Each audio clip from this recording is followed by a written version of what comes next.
24-এর গণ অভ্যুত্থানের মধ্য দিয়ে আমরা যে নতুন কাঠামোর বাংলাদেশ চেয়েছিলাম, জুলাই সনদের মধ্য দিয়ে যতটুকু আমাদের অর্জন, অন্তত ততটুকু পূর্ণাঙ্গভাবে এই মন্ত্রিসভা কার্যকর করার ক্ষেত্রে সরকারকে সেদিকে ধাবিত করবে, এটাই আমাদের প্রত্যাশা।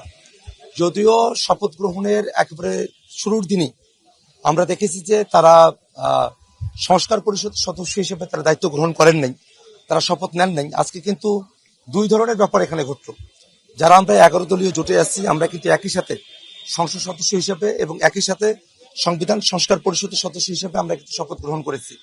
যারা বিএনপি জোটে যারা আছেন তারা কিন্তু শুধুমাত্র সংসদ সদস্য হিসেবে তাদের কার্যভার তারা গ্রহণ করেছেন, তারা শপথ নিয়েছেন।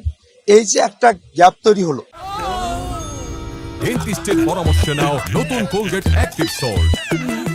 এই যে একটা ব্যত্যয় তৈরি হলো, আমরা চাইবো অতি শীঘ্রই তারা এই ভুলটা তারা বুঝতে পারবেন। যেমন ভাবে আমরা গণভোটের প্রশ্নে দেখেছিলাম যে বিএনপি এবং তাদের জোট সঙ্গীরা যারা আছেন তারা কিন্তু শুরুতে হা ভোটের পক্ষে তাদের অবস্থানটা ক্লিয়ার ছিল না। পরবর্তীতে রংপুরে গিয়ে জনাব তারেক রহমান তিনি হা ভোটের পক্ষে বললেন, এরপরে তাদের হা ভোটের পক্ষে তাদের একটা অবস্থান আমরা জানতে পারলাম। এই দোদুল্যমানতা না, এই দোদুল্যমানতা জাতিকে কিছুই উপহার দিতে পারবে না। বরং সংস্কারের যে চ্যাপ্টার সেটাকে ক্লোজ করার জন্য আজকে তারা মন্ত্রিসভার দায়িত্বভার গ্রহণ করার সঙ্গে সঙ্গে তারা সংস্কারের পক্ষেও তাদের দৃঢ় অবস্থান ব্যক্ত করবেন। বাংলাদেশে যে 24-এর অভ্যুত্থানের সময়টাতে যে গণহত্যা সংঘটিত হলো, মানবতা বিরুদ্ধে অপরাধ সংঘটিত হলো, কয়েকটা মামলাতে রায় দেয়া হয়েছে।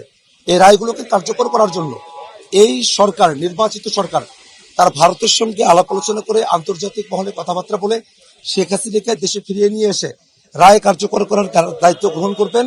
একই সাথে এই বাংলাদেশটাকে একটা দুর্নীতি মুক্ত, এই বাংলাদেশের প্রতিষ্ঠানগুলোকে সকলের কাছে প্রেসারি মুক্তভাবে রাষ্ট্রীয় সেবাগুলো সকলের কাছে পৌঁছে দেবার যে বন্দোবস্তের কথা আমরা বারংবার বলে এসেছি, একটা পলিসি নির্ভর আলোচনা এবং সংসদকে আগেকার মতো করে এটা খেলতামাশার বস্তু হিসেবে নয়, সংসদ যেন সংসদের মতো করে সেখানে পলিসি ডিবেট হবে, আইন প্রণয়ন নিয়ে সেখানে কথা হবে। সেখানে আমরা পারস্পরিক গালমন্দ করা, ব্যক্তি চর্চা করার জায়গাটাতে আমরা রাখবো না।